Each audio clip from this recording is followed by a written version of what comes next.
Hello dear all, this is Sadanand Malik welcomes you all in entire physics, and today we will study about the Fraunhofer diffraction at a single slit, and here we will see how we can find the intensity of the image that is formed in the screen.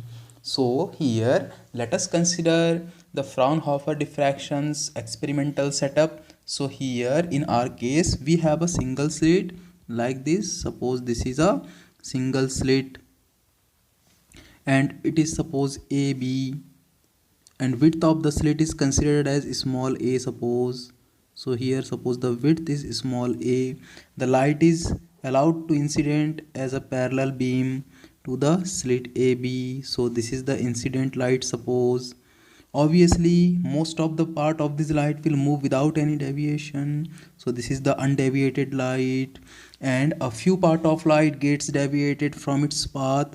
So suppose this is the deviated light and this is the angle of deviation theta. So if we keep a convex lens here, then which type of arrangement we can see on the screen? Let's see here. So suppose this is a convex lens just as L2 as we have supposed in the previous lecture. So here screen, suppose this is a screen where we will find the images of the source.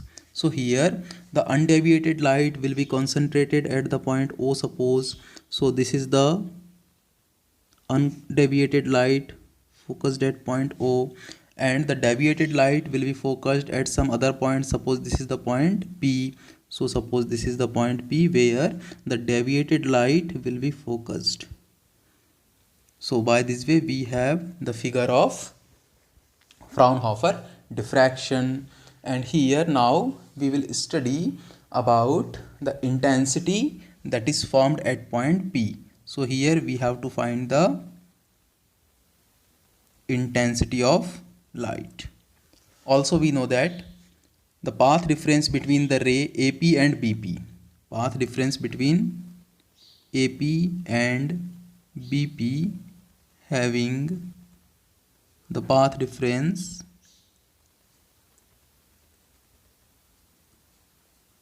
as delta is equals to A sine theta. We have found where A is the width of slit. Suppose equation number 1, A is the width of slit and theta is the angle of deviation as clear from the figure. How we can find it? By drawing a normal from point A to point B. So from point A to point B, let us draw a normal here. Suppose this normal was AM. And now obviously actually not only the two rays are reaches at point P, actually a lot of rays are deviated from the slit AB and they are reaching the point P. That's why the resultant intensity is produced at point P here. So here let us consider n number of rays. N rays are deviated from the slit and they are reaching to the point P. So consider this. Let us imagine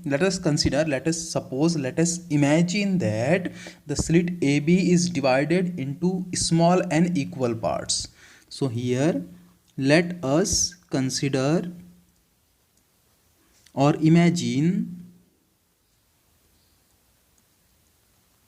that the slit AB is divided into small n equal parts, and n rays reach to the point P and produces the resultant intensity.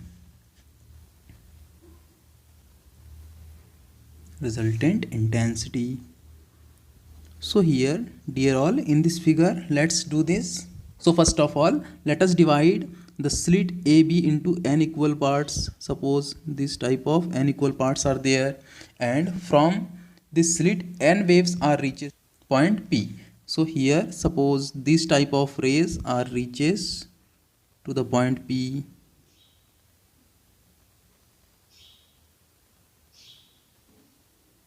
By this way, many number of rays are reaches to the point P. Means n number of rays are reaches to the point P. So due to this n rays, the resultant intensity is produced at this point P. So how we can find the total intensity, the resultant intensity at point P? So here, whatever is the intensity that is produced at point P are due to these n waves. So here, first of all, let us find difference between two successive rays. Means here, this equation 1 gives the path difference between the ray AP and ray BP. Means this is the first ray and BP is the last ray. BP is the last ray. So here the path difference between the first ray and the last ray is A sin theta. Then if we want to find the path difference between two successive rays, then how we can find it? By dividing this total path difference by the total number of waves, and total number of waves is small n. So this will be the path difference between two successive rays. So let us try to find this between, therefore, path difference between two successive waves,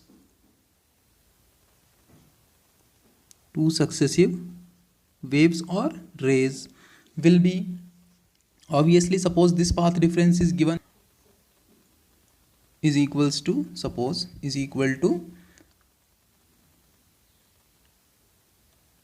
total path difference lambda upon n. And what is the value of delta here? Delta upon n. What is the value of delta? So delta we have A sin theta upon n. So this is the path difference between two successive rays. And now, therefore, phase difference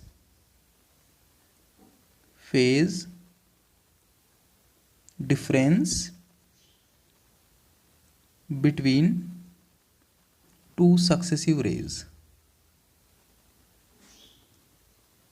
How we can find the phase difference? So we know that the relation between path differences and phase difference is given as, suppose the phase difference phi is equals to the path difference delta into multiplied by 2 pi by lambda. Means 2 pi by lambda multiplied by the path difference give the phase difference here. So here in our case, suppose phi is equals to delta. Delta means we have A sin theta into multiplied by 2 pi divided by lambda. But here this is the phase difference between the first ray and the last ray, and therefore for the successive one, means for two successive rays, the phase difference also will be divided by n. So suppose delta is the phase difference between two successive rays, then this delta will be equals to phi upon number of waves, means n. So here the value of delta will be equal to, here we can write 2 pi A sin theta upon n lambda. This is the value of delta. And equation number 2, suppose this is the phase difference between two successive rays. And now actually if we want to find the total intensity or resultant intensity at point P, then we can find it by using the method of phase diagram. So here phase diagram method are used to find here the intensity at point P. Consider the phase diagram. Let us consider for each of the individual wave, means for each of the individual wave, the amplitude that is produced at point P is capital A. So suppose capital A is the amplitude produced at point P due to a single ray which is deviated from the slit AB. Then this type of n rays are deviated from here. So if we want to find the resultant intensity at point P, then we have to use the phase diagram method in which each of the rays should be considered such that their magnitude will be equal to their amplitude. Means we have to draw n vectors. We have to draw n vectors for each of the rays, and each of the vector will have the magnitude equal to a, means amplitude of the wave, and the angle between two successive vector should be equal to the phase difference between the two successive rays. Just as we have found the phase difference between the two successive rays is given by delta. So let us try to find the resultant intensity at point P by using the phase diagram method. Phase diagram method. And in phase diagram method, let us draw n vectors. Vector means having magnitude as well as direction. N vectors for n rays having the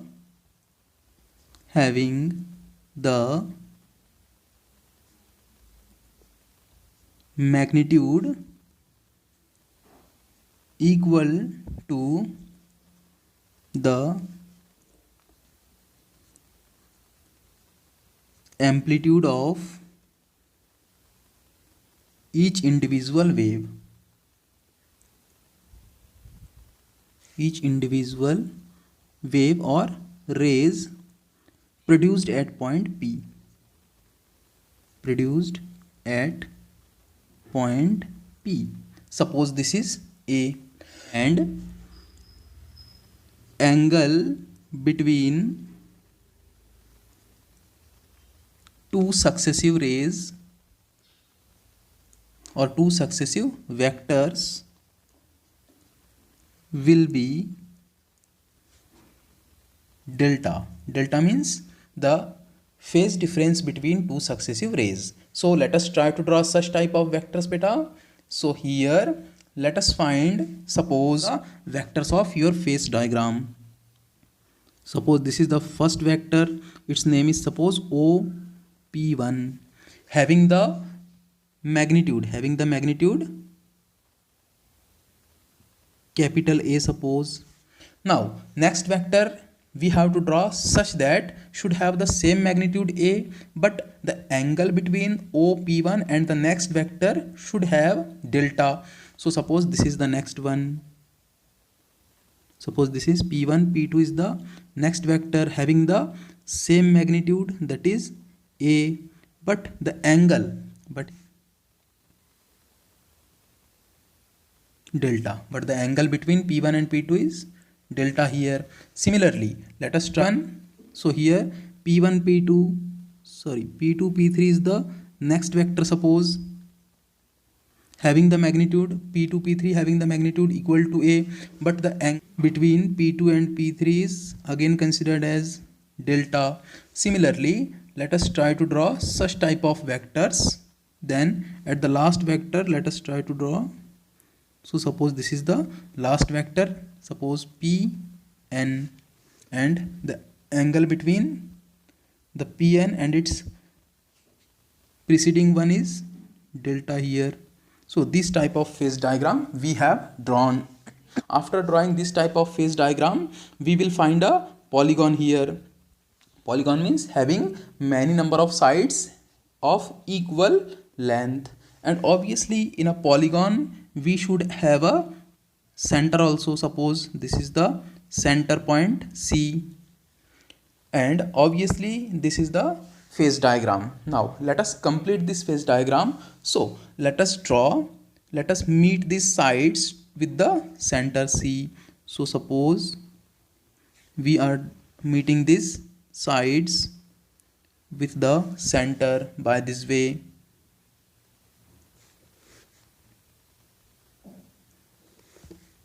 By this way we have drawn the lines which connect the sides with the center here. Obviously now here the polygon is such that its each side have the same length, means same magnitude, and the angle between two successive sides are also equal. So if we find the total angle at the center C by all the sides of this polygon, then how we can find it? Means suppose here we want to find this total angle, then how we can find it? So to understand this, let us consider a hexagon having the equal sides. So here suppose we have a hexagon here having the equal sides like this. Suppose this is a hexagon we have, then, and this is the center of this hexagon, then obviously the angle between two successive sides is suppose theta, then this is theta, then this is theta, and for a hexagon we know that the total angle will be the total angle between the total angle that is formed at the center C by all the sides will be 360. So here the total angle will be 360. And now let's try to draw all the sides with the center by this way. So what should be this one angle?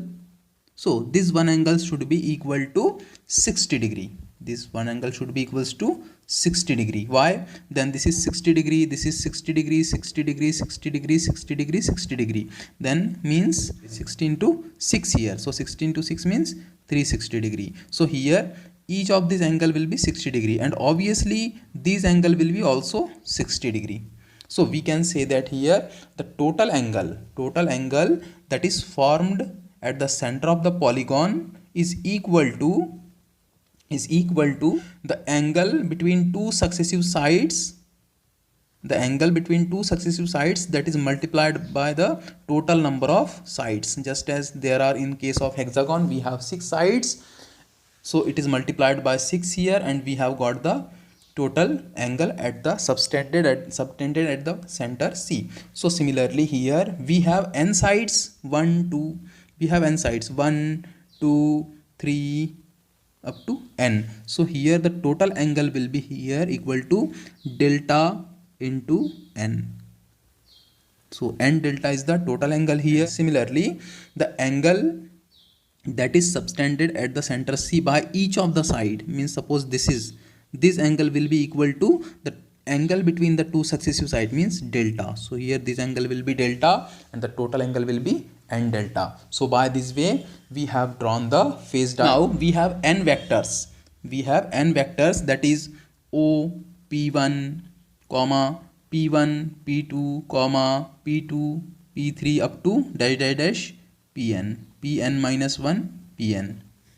So here we want to find the resultant of these vectors. Then how we can find it? By connecting the origin of first vector and the termination of last vector, means O and Pn. By connecting O and Pn with a vector, then we have got the resultant of this n vectors.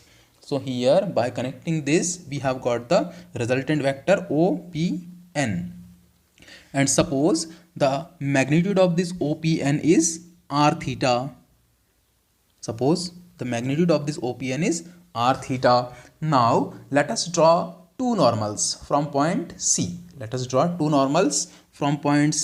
So here suppose from point C the first normal is Cx. Suppose Cx is the first normal which divides the total angle delta by two equal parts. Similarly, let us draw the second normal from point C on the line OPn. So suppose this is the second normal, and suppose this is Cy. We have completed the phase diagram. Now let us try to solve something here. Now in phase diagram, let us consider the triangle. First triangle, suppose we are going to consider CXO. This triangle we are going to consider. So in triangle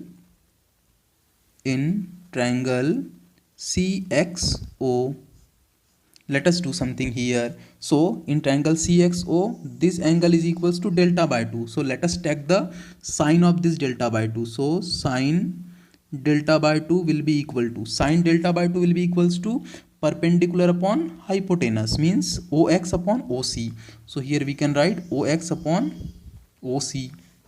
Now OX, therefore OX will be equals to OC sine delta by 2. Now this OX means capital A by 2. So here we can write A upon 2 is equals to OC sine delta by 2. Suppose equation number 3. Similarly, let us consider the triangle CYO. This triangle CYO. Then in triangle CYO, now we have this angle. This angle is n delta by 2. So let us consider sine n delta by 2. So here in triangle, let us consider sine n delta by 2 will be equal to, sine n delta by 2 means perpendicular. Perpendicular means OY and hypotenuse means OC. So we can write OY upon OC. So here is equal to, we can write OC into sine n delta by 2 is equals to OY, and OY means, look here, OY means half of r theta. So here we can write r theta by 2. R theta by 2 is equal to OC sine n delta upon 2. Equation number 4. Now suppose equation 4 is divided by equation 3, then we have got equation 4 divided by equation 3. Then we have, actually equation 4 is r theta upon 2 is equals to, we have OC sine n delta upon 2 and divided by equation 3. Equation 3 means A upon 2 is equals to OC sine delta by 2. Look here, this is the value of equation 3 divided by this. Then we have this 2 will be cancelled out. OC and OC will be cancelled out. We have, from this equation, we have r theta upon A is equal to, we have sine n delta by 2 upon sine delta by 2. Now let us transfer this A to the right hand side. Then we have r theta is equals to A under cosec, we have sine n delta upon 2 upon sine delta upon 2. Obviously we have the value of delta is equals to, look here, but delta was the phase difference between two successive rays and its value was 2 pi a sine theta and lambda given by equation 2. Now let's substitute this value in this equation. Then we have here delta, since delta equals to 2 pi a sine theta upon n lambda, this value here, then we have r theta is equals to A under cosec, we have sine n by 2 into delta means 2 pi a sine theta upon n lambda and whole upon sine delta by 2 means 1 upon 2 into delta 2 pi a sine theta upon n lambda. So by this way we have substituted the value of delta here. Now let's solve it. Then we have r theta is equals to A under cosec. Now let us cancel something. So 2 and 2 will be cancelled out, n and n will be cancelled out. We have only sine pi a sine theta upon lambda at the numerator and sine, here this 2 and this 2 will be cancelled out, pi a sine theta upon n lambda at the denominator. We have, consider this quantity pi a sine theta is equals to, so here let pi a sine theta upon lambda is equals to small p. Let us consider equation number 5. Then substituting this value in this equation, then we have r theta is equals to a under cosec sine p upon sine, because here pi a sine theta is divided by n, so we can write p upon n, equation number 6. But we know, but p is very much less than n, because n is the total waves or total rays deviated from the slit AB, and which is very much large as compared to P. So here P by N is negligibly small, and if we know that if theta is negligibly small, then sine theta is nearly equal to theta. So sine P by N is nearly equal to P by N. So substituting P by N in place of this sine P by N, then we have r theta is equals to a sine P upon P by N, or we can write r theta is equals to NA sine P upon P, equation number 7 suppose. So this is the equation 7 gives the resultant amplitude at point P on the screen produced by the n number of rays which are reaching at point P by the deviation from the slit AB. So here this is the resultant amplitude, then how we can find the resultant intensity? So therefore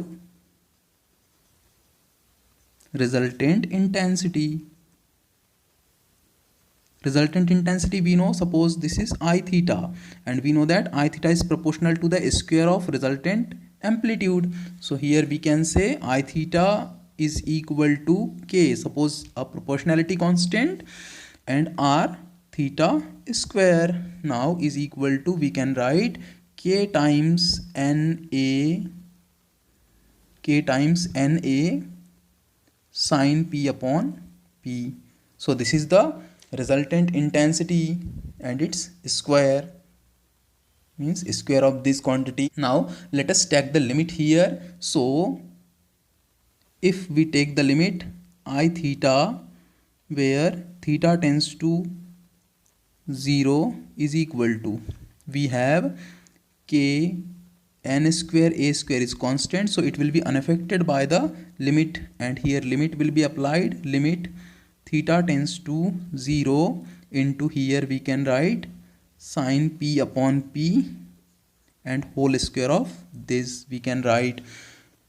So here if theta tends to 0 means I theta will become I naught is equal to k times n square a square, and we know that if limit theta tends to 0 then sine theta upon theta is equal to 1, because here P is equal to, because we have P is equals to pi a sine theta upon lambda, as we have considered in equation number 5. Look here in equation 5, P equals to this. It means that if theta tends to 0, then P tends to 0. So here we can write if limit theta tends to 0, or we can write here P tends to 0, then sine P upon P equals to 1. So here square of 1 is 1 again. So we have I naught is equals to k times n square a square. Now substituting this value of I naught, or this value of k times n square in this place, then we have resultant intensity I theta. Therefore I theta will be equals to I naught into sine P upon P whole square. So this is the resultant intensity at point P on the screen. So resultant intensity at point P on the screen is I theta is equals to I naught into sine P upon P whole square, and where theta is the angle of deviation for point P,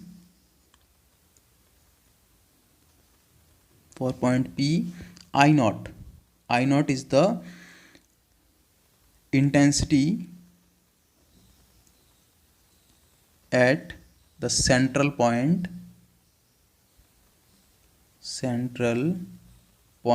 O on the screen, and P, its value is pi a sine theta upon lambda, means P is a theta dependent term. So by this way we have got the relation for resultant intensity at point P. So dear all, thank you very much. In the next lecture we will see how the intensity will be distributed over the screen.